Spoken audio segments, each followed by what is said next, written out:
Hola, buenas. Este es el primer audio dedicado a la lectura del libro de Anthony Giddens, El capitalismo y la moderna teoría social, libro en el cual analizaremos algunos de los capítulos que Giddens dedica a Carlos Marx. Estamos precisamente iniciando con este audio nuestra lectura del pensamiento de Carlos Marx.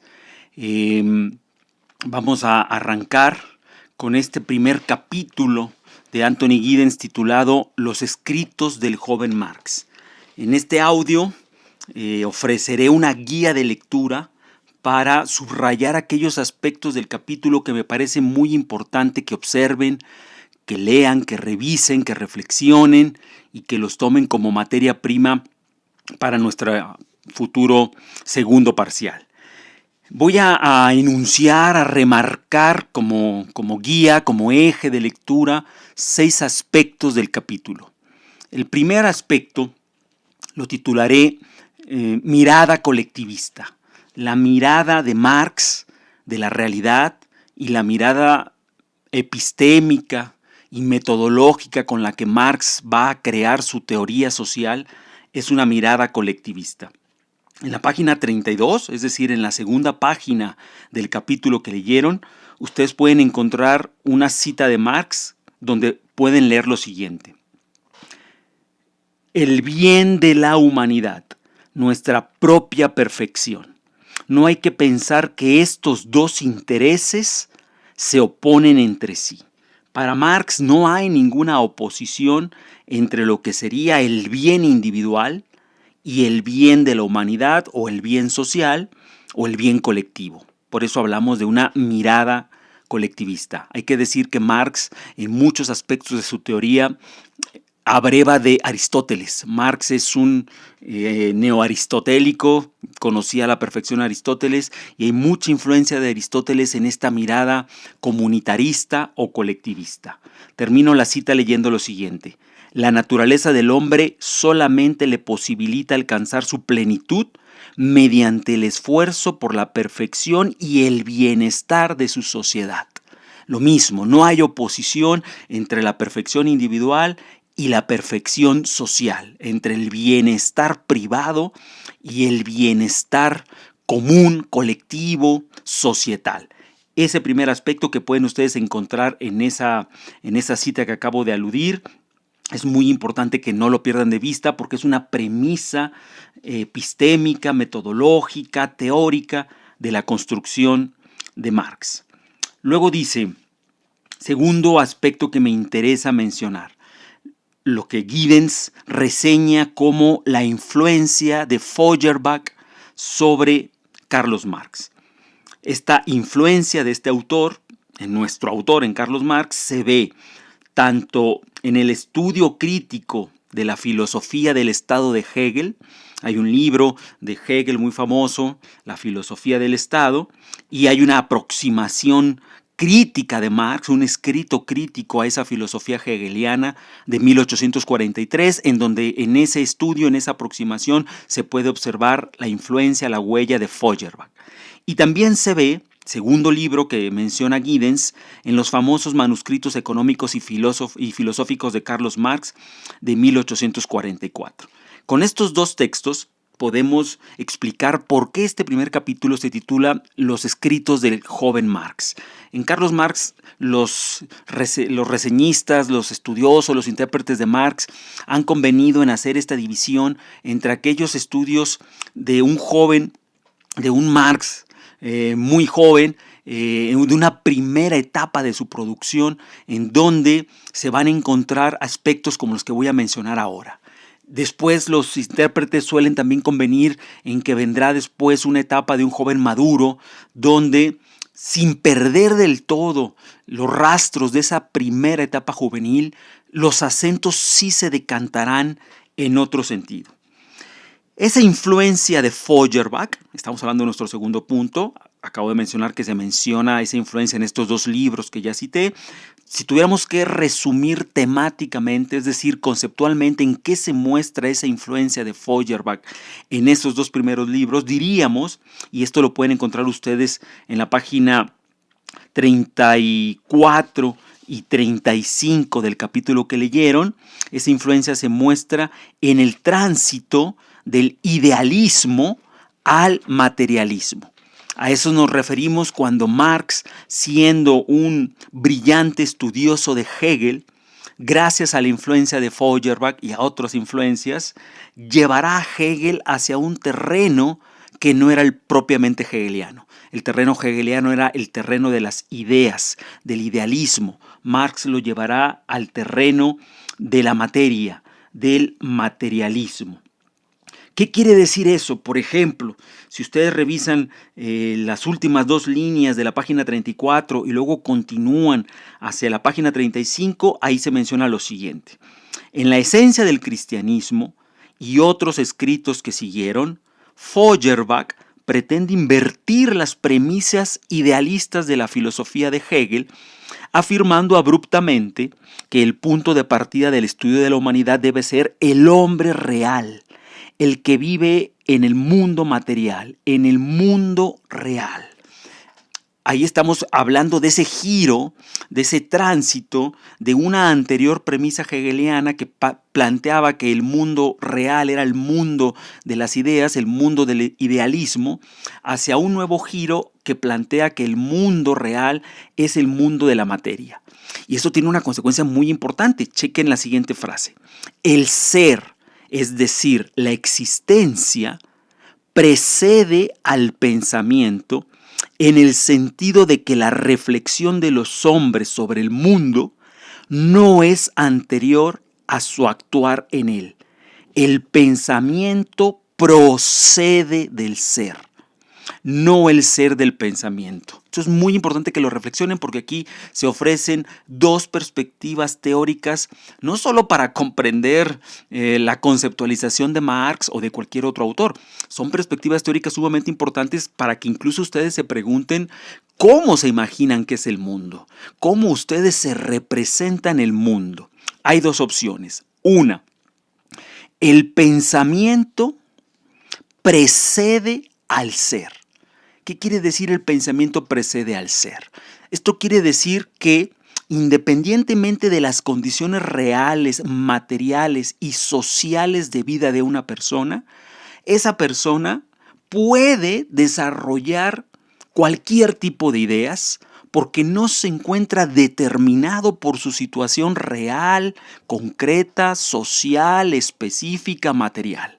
Ese es el idealismo. Somos capaces de desarrollar cualquier tipo de pensamiento independientemente del lugar desde el que lo pensemos, independientemente de nuestra clase social, de nuestra religión, de nuestras relaciones sociales, del barrio en el que vivimos, de la familia en la que hemos sido educados. Somos capaces de pensar cualquier cosa porque el pensamiento va primero que el ser, va primero y va más adelante que la materialidad. Primera opción. Segunda opción, el pensamiento procede del ser. Ojo, no precede al ser, viene antes, procede quiere decir viene después, lo cual quiere decir somos incapaces de pensar más allá de lo que nuestras propias condiciones materiales nos determinen. Si yo he nacido en una clase social proletaria, difícilmente, si no imposiblemente, voy a pensar, a sentir, a imaginar como lo podría ser si hubiera nacido en una clase social aristócrata. La primera opción es el idealismo. Las ideas siempre van por encima de la materia. La segunda opción es el materialismo. Las ideas son consecuencia de la materia. Materia, vuelvo a repetir, es condición social, condición real, condición fáctica. Y para Marx y esta idea materialista, esa condición material determinaría el ser. Ese es un punto muy, muy importante que quiero que observen en la página 34 y la 35. Después, tercer punto, cosa que delineo en este texto, es lo que el autor se detiene en mencionar sobre el significado de la crítica de Marx a la filosofía hegeliana del Estado. Hegel tiene una filosofía del Estado y en un libro de 1843 Carlos Marx va a hacer críticas a esta filosofía hegeliana del Estado, precisamente, vean cómo está relacionado con el punto anterior, porque observa en esa filosofía hegeliana del Estado una mirada, una teoría, una noción del Estado sumamente idealista. Y Marx está tratando de poner de cabeza a Hegel para ver lo que Hegel vio, el Estado, la monarquía, la democracia, no desde el punto de vista material, no desde el punto de vista ideal, perdón, sino desde el punto de vista materialista. Al hacer esa crítica, dice Giddens, estamos hablando de la página 36, inicia la concepción del materialismo histórico de Marx. Estas dos palabras son muy importantes, materialismo histórico, el método teórico, metodológico de conocimiento de Marx se llama materialismo histórico, por lo que mencionamos en el punto anterior, por el tránsito de la mirada idealista a la mirada materialista. Segundo punto relacionado con esta crítica a la filosofía hegeliana del Estado. Comienza, dice Giddens, comienza el estudio de la alienación. Ese estudio de la alienación dará como resultado el libro Los manuscritos económicos y filosóficos de 1844, donde todavía Marx está a caballo entre la tradición original idealista de la que él partió, porque él era un estudioso hegeliano, un alumno, un discípulo hegeliano, pero de la que se desplazó hacia una concepción materialista, entre otras influencias, gracias a la influencia de Feuerbach. De tal suerte que en la página 36 ustedes pueden encontrar lo que el autor llama muy, muy puntualmente la inversión de Hegel. Dice el primer párrafo del apartadito titulado El Estado y la auténtica democracia. La crítica de la filosofía hegeliana del Estado, escrita por Marx en 1843, es la primera publicación donde puede descubrirse en ciernes la concepción del materialismo histórico. Tal escrito constituye el punto de partida del estudio de la alienación que Marx emprendió más extensamente un año después en los manuscritos.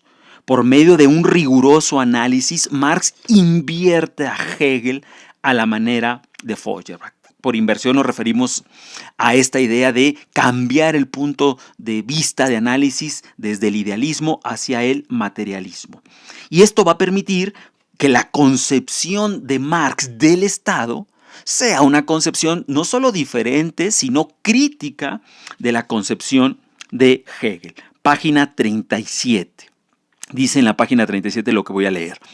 Tal como lo presenta Hegel, el Estado está separado de las vidas de los individuos y tiene además prioridad lógica sobre tales sujetos particulares. El individuo que actúa, el que crea realmente la historia, queda subordinado a los ideales de participación política encarnados en el Estado.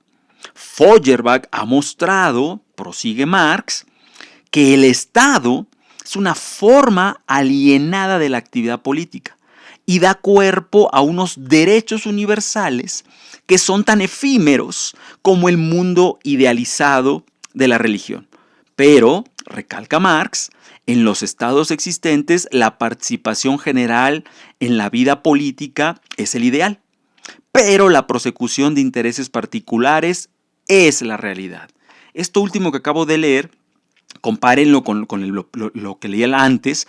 Antes leí la idea hegeliana, es decir, idealista del Estado, que es una idea positiva porque se plantea que el Estado es el lugar de la reconciliación entre la sociedad civil y el Estado, el lugar donde se proclamarían y se ejercerían los derechos universales, donde la participación política sería grandiosa, sería ideal.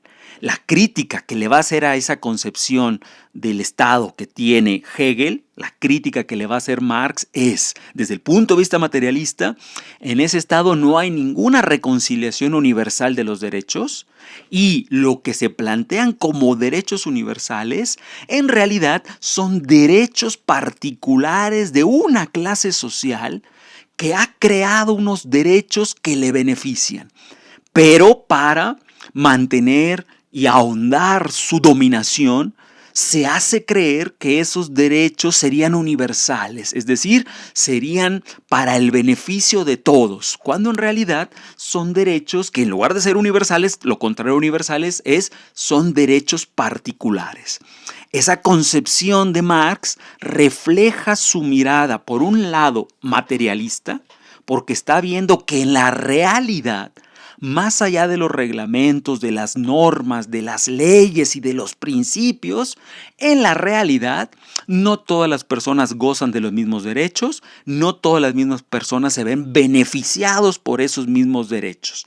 Y está viendo además en la historia, por eso hablamos de una concepción del materialismo histórico, está viendo en la historia que precisamente la historia, es decir, el desarrollo de la humanidad, el cómo se crea el Estado, el cómo el Estado supone dejar atrás el feudalismo, cómo el Estado está relacionado con la propia emergencia del capitalismo, en la historia, es decir, en este trayecto evolutivo de las sociedades, ese Estado no es universal, sino que es particularista.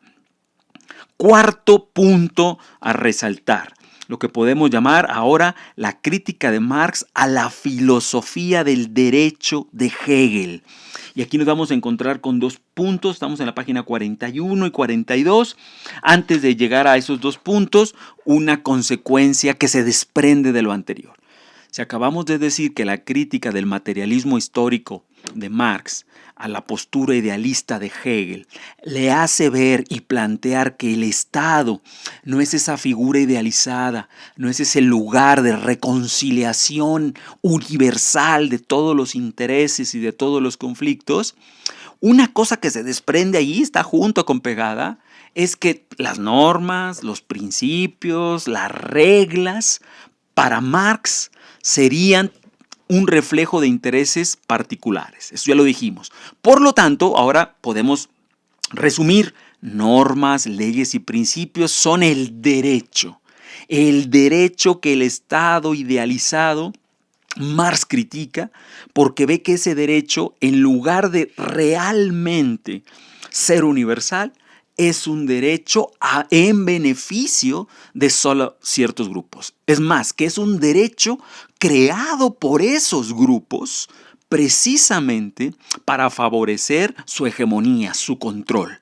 Pero claro, dirá Marx, y ese es su punto de vista, tu crítica, claro, ningún grupo dominante dirá abiertamente: este derecho, miren, en realidad es un derecho que me conviene a mí, pero se los voy a presentar a ustedes para engañarlos como un derecho de todos. Nadie dice eso. Se crean todos los esfuerzos ideológicos, en ese sentido Marx es un crítico de la ideología. Se crean todos los esfuerzos, los diseños y los sustentos ideológicos para hacer pasar un derecho particular como un derecho universal, es decir, un derecho que fue creado para el beneficio de solo unas clases muy restringidas, hacerlo pasar como si fuera un derecho que en realidad beneficiaría a todas las clases. Esa es la crítica de Marx a la filosofía del derecho, a la filosofía del derecho de Hegel. A la filosofía del derecho también, por cierto, iusnaturalista. Marx también es un crítico del iusnaturalismo. Entonces, en este cuarto punto, les decía antes de esta pequeña introducción, de este pequeño pórtico, hay dos elementos que me interesa que observen. Uno, la idea de la praxis, página 41. Marx va a ser también muy conocido y muy famoso por la tesis de que la filosofía debe trascender. Es decir, debe dejar de ser solo teoría, solo discusión abstracta, solo discusión conceptual, y debe convertirse en un elemento que se una a la praxis. La praxis es la práctica. Debe ser una filosofía práctica, una filosofía, como más adelante lo veremos en el capítulo 2, una filosofía que no solo interprete el mundo, sino que sea un arma para transformarlo. Carlos Marx empieza desde el principio a tener esta doble característica. Por una parte será un gran filósofo, un gran economista, un fundador de la sociología, diríamos un científico, un académico, si lo quieren ver así como con las palabras de hoy, pero al mismo tiempo es un activista, un dirigente. Bueno, terminará siendo el dirigente junto con Federico Engels de la primera internacional socialista, con aquel panfleto que vamos a ver más adelante, el manifiesto del Partido Comunista. Marx tiene un pie en la reflexión teórica, pero también tiene otro pie en el mundo de la praxis, de la actividad concreta, del lugar desde el que él va a llamar a la revolución, precisamente como la manera de trascender la filosofía estrictamente dentro de las aulas, estrictamente como reflexión teórica. Para la revolución, y esto es en la página 41 y 42 donde lo pueden encontrar, van a encontrar 2, 3, 4 párrafos donde Marx dice: necesitamos un sujeto de la revolución. Y ese sujeto de la revolución, propondrá Marx en la página 41 y 42, será el proletariado. Da ahí 2, 3 argumentos, yo les voy a mencionar ahorita muy rápidamente alguno, pero quiero que lo revisen con calma. Para Marx, el proletariado debería ser el sujeto de la revolución, principalmente porque es la clase social creada por el capitalismo, un sistema económico y social llamado capitalismo que Marx ubica como el creador de la explotación, como el creador, el motor del tipo de sociedad que la filosofía revolucionaria debe ayudarnos a trascender. Por lo tanto, si la clase social, la clase que más sufre, la clase que padece la creación del capitalismo es el proletariado, por lo tanto, piensa Marx, en un razonamiento bastante discutible que podemos debatir en clase, esa clase podría ser la clase revolucionaria porque podría recuperar el universalismo que precisamente el idealismo ha falseado. Marx no deja de ser un hijo de la Ilustración y no deja de creer en una teoría con pretensiones universales. Con pretensiones universales quiere decir que los conceptos y las ideas que tenga la teoría puedan valer más allá de la Alemania que Marx estaba estudiando, porque originalmente había nacido ahí, más allá de la Inglaterra a la que después irá a vivir, más allá de la Bélgica donde también estuvo algún tiempo, por supuesto más allá de la Francia que también conoció. Esos análisis serían análisis contextuales si pensamos que las teorías solo podrían servir para esos contextos. Son teorías en ese sentido particularistas. La idea de Marx como hijo de la Ilustración es crear una teoría universal y piensa que el actor social mejor acuerpado para llevar a cabo ese universalismo de la revolución, del cambio y de la destrucción del capitalismo sería el proletariado, precisamente por ser la clase que más sufre las consecuencias de explotación capitalista. Quinto punto, hay algunas menciones a el famoso libro Los manuscritos económico-filosóficos de 1844. Ahí aparecen varios aspectos que quiero mencionarles. Página 44. Se plantean ahí 2 críticas de Marx a la economía política tradicional.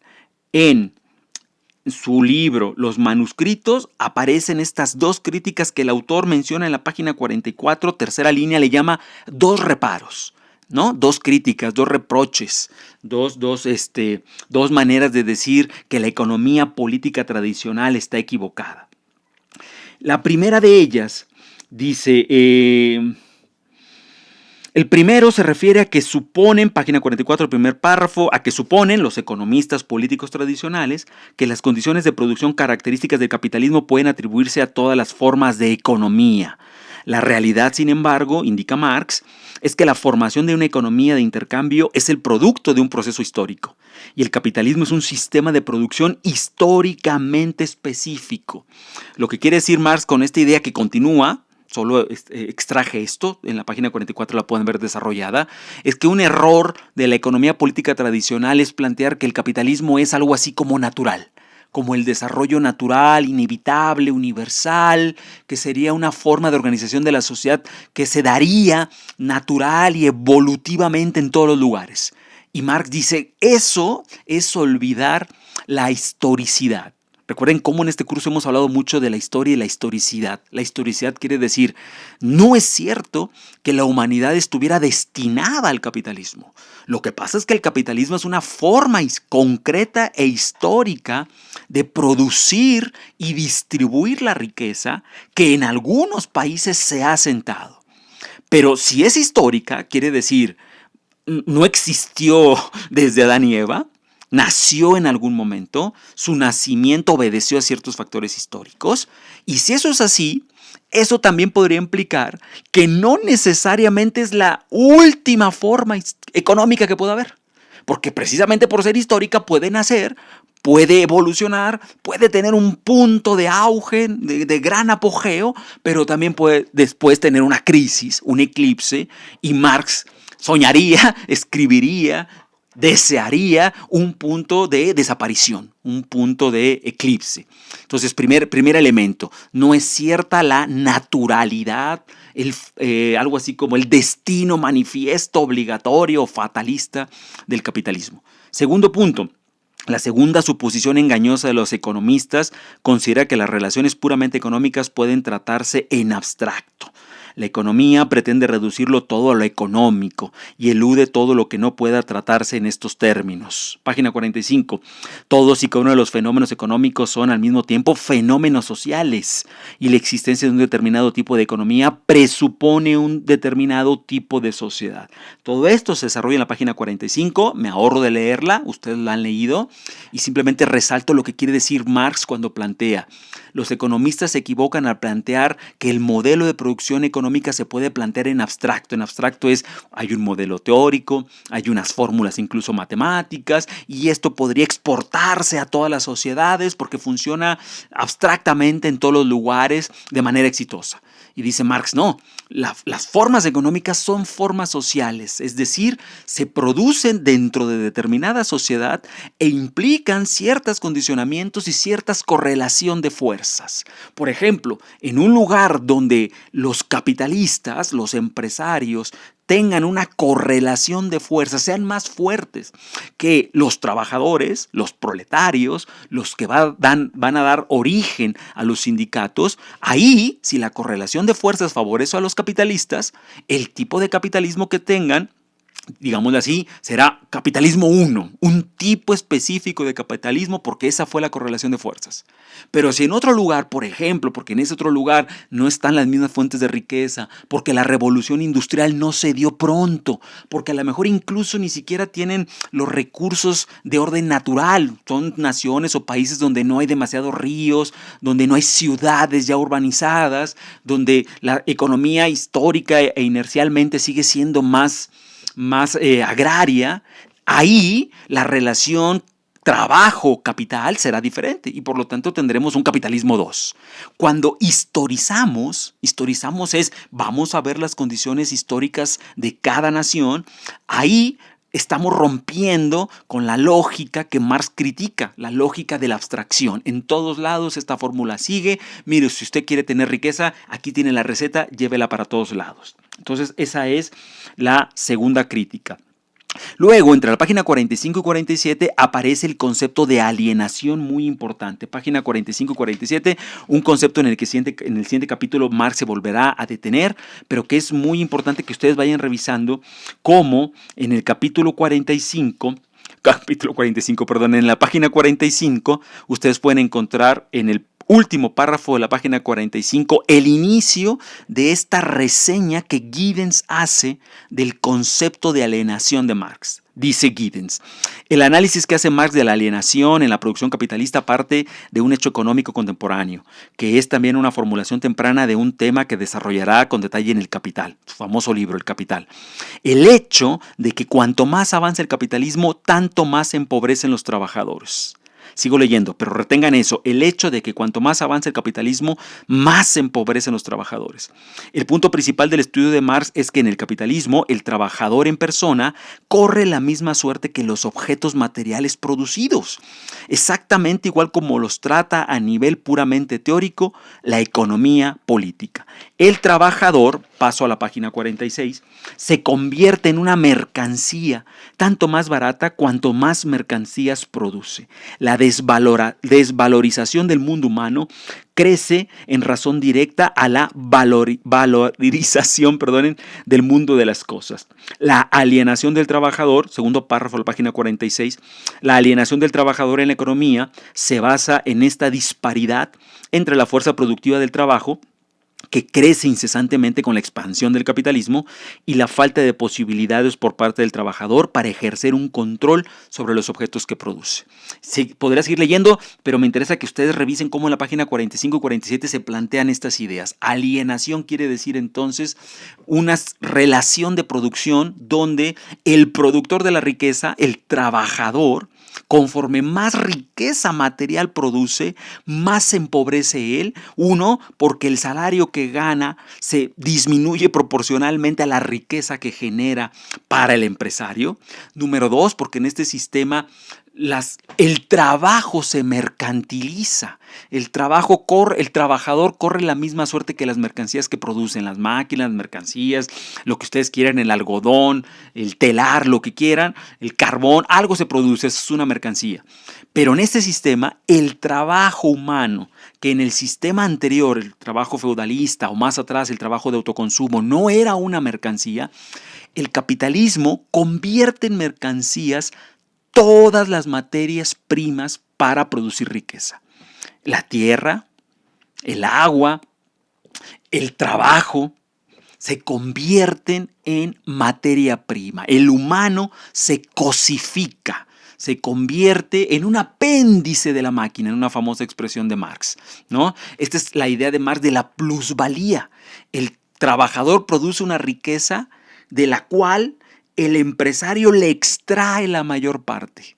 No se queda el trabajador con la parte proporcional de la riqueza que produjo, porque el empresario, el capitalista, se lleva la mayor parte. Ese secuestro de la riqueza de las manos del trabajador, ese robo, para decirlo mal y pronto, es el concepto de plusvalía. Y todo ese concepto y esta cosificación y esta desvalorización del trabajo para Marx significaría la alienación que produce el capitalismo. Después, entre la página 47 y 48, no voy a ahondar porque están muy puntuales en el texto de Giddens, se mencionan las principales dimensiones del estudio de Marx sobre la alienación. Es decir, ahí ahonda un poco más, profundiza un poco más en lo que anteriormente fue un concepto desarrollado. Eso les pido que lo chequen con mucha atención, por favor. Para después terminar diciendo entre la página 50 y 52 que esta alienación es asimétrica y se da dentro de las formas burguesas de dominio. Primero, formas burguesas quiere decir con esto Marx que está hablando de un capitalismo burgués donde hay una clase, la clase poseedora de los medios de producción, que es la clase burguesa, que es la clase que extrae la plusvalía. Pero esa misma clase se ve alienada por este método capitalista. Solo que ahí Marx observa, no es lo mismo la alienación que sufren los burgueses que la alienación que sufren los proletarios. Esta alienación desigual, esta alienación asimétrica, Marx la puede observar precisamente porque su estudio, al ser materialista y al ser histórico, va a observar cómo el desarrollo del capitalismo se va a dar a la par de la creación, la división entre clases sociales. Por lo tanto, la alienación que padecerá la clase social proletaria será muchísimo mayor, es decir, será asimétrica con respecto a la eventual alienación que puedan sufrir los burgueses. Apareció aquí el concepto de clases sociales, que en el siguiente capítulo Giddens reseñará en el trabajo de Marx. Para cerrar, último, sexto punto que les pido que observen en el capítulo, página 54, la idea de Marx en relación al fin de la propiedad privada y la naturaleza del capitalismo. Todo esto que estamos viendo en este primer capítulo introductorio, al final, en la última página, precisamente penúltima página 54, el autor lo proyecta hacia lo que será el siguiente capítulo y hacia lo que se dirige hacia la teoría más acabada de Marx, cuando Marx, luego de su etapa juvenil, vaya condensando ideas, vaya condensando reflexiones y le permite esto llegar a la siguiente teoría. La propiedad privada, la división social del trabajo, que son dos revoluciones que vienen con el capitalismo, son la causa de la explotación. La revolución moderna, la revolución industrial produjo la división social del trabajo. No todo mundo se puede hacer cargo de lo mismo. Hay especialización en el trabajo. Recuerden ustedes que la revolución industrial facilitó esto. De repente las funciones se fragmentaban y en la serie productiva distintas personas hacen cosas diferentes. Eso es división social del trabajo. La división social del trabajo a su vez consolidará la propiedad privada. Recuerden ustedes que la propiedad privada era una cosa que ya vimos aquí en este curso con el liberalismo y que en Teoría Política 2 ustedes lo pueden rastrear con Locke. La propiedad privada entendida como un derecho natural, pero vean cómo esto se imbrica con la división social del trabajo. En función del lugar que tú ocupes en la división social del trabajo, tu acceso o tu posibilidad de tener propiedad privada variará. No es lo mismo ser un triste trabajador que ocupa el último lugar de la cadena de producción a ser el jefe capitalista de la empresa. La división social del trabajo reparte de manera desigual el acceso a la propiedad privada. Por lo tanto, Marx terminará pensando que la salida de este sistema será la abolición de la propiedad privada. Y esa abolición de la propiedad privada, termina el autor planteándonos en los dos últimos párrafos de la página 54, una idea que, si se fijan, engarza a la perfección con la primera idea con la que comenzamos aquí el archivo. Recordarán aquella idea de el comunitarismo, la idea de recuperar la no rivalidad entre el individuo y la sociedad. ¿Se acuerdan que hemos dicho mucho en el curso que este seminario tiene que ver con esa discusión moderna de la relación de la sociedad y el individuo? Y cómo hemos visto teorías que plantean formas distintas de relación. Y cómo vimos que algún tipo de liberalismo, no todos, pero algún tipo de liberalismo planteaba una relación de oposición. A más sociedad, menos individuo. El individuo pierde libertades. Y entonces se planteaba la inversión, que el individuo sea libre a pesar de que la sociedad pierda fuerza, pierda densidad. Marx va a intentar volver a invertir la ecuación para recuperar aquella noción de que no es cierto que el individuo y la sociedad estén peleados, sino que para él la naturaleza misma del individuo le llevaría a ser mejor individuo en la medida en que mejor sea su sociedad. Esa, en el fondo, es el sustrato filosófico, epistémico de la idea de comunitarismo o de comunismo, como se empezará a llamar en el marxismo. Y les leo este cierre de la página 54, que, como les decía, engarza a la perfección con el inicio. Dice, para Marx, la sociedad comunista se basará no en la búsqueda del propio interés, que los economistas consideran como característica de la naturaleza humana. Fíjense ahí cómo incluso el concepto de naturaleza humana empieza a ser cuestionado. No digo que lleve razón o no Marx, solo estoy tratando de hacer la contraposición. Para los liberales, para Adam Smith, la búsqueda del propio interés es el significado mismo de la naturaleza humana y está bien que así sea. Marx va a plantear lo contrario. La sociedad comunista se basará no en la búsqueda del propio interés, que los economistas consideran como característica de la naturaleza humana, sino sobre la lúcida es inteligente, llena de luces, la lúcida conciencia de que el individuo y la comunidad social dependen mutuamente. La naturaleza social del hombre, enfatiza Marx, penetra hasta las raíces de su ser y se manifiesta mucho más allá del campo de actividades ejercidas en directa asociación con otras personas. El comunismo, con todo, no negará la individualidad de cada persona.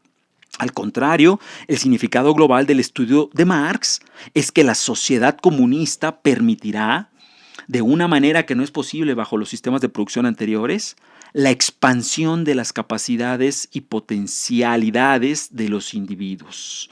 Para Marx, en esto no hay paradoja. Solamente a través de la comunidad social se personaliza el hombre. Esta idea la vamos a comentar mucho en clase. Es otra forma de plantear la relación entre individuo y sociedad. Otra forma que critica el planteamiento anterior que vimos en el liberalismo y que incluso observamos también en Kant, cuando Kant nos hablaba de la insociable sociabilidad. Marx recupera presupuestos de Aristóteles para decirnos: el hombre es un animal político, el hombre es un animal social, la naturaleza social del hombre. Naturaleza social quiere decir para Marx no hay conflicto entre ser individuo y ser un individuo dentro de la sociedad. La mejor sociedad es la que permite las mayores libertades y las mayores libertades no van contra los imperativos comunitarios. Esa teoría la discutiremos mucho en clase, es una teoría potente, tanto que a veces quizá caiga en excesos utópicos, pero eso será discusión de la clase. Gracias.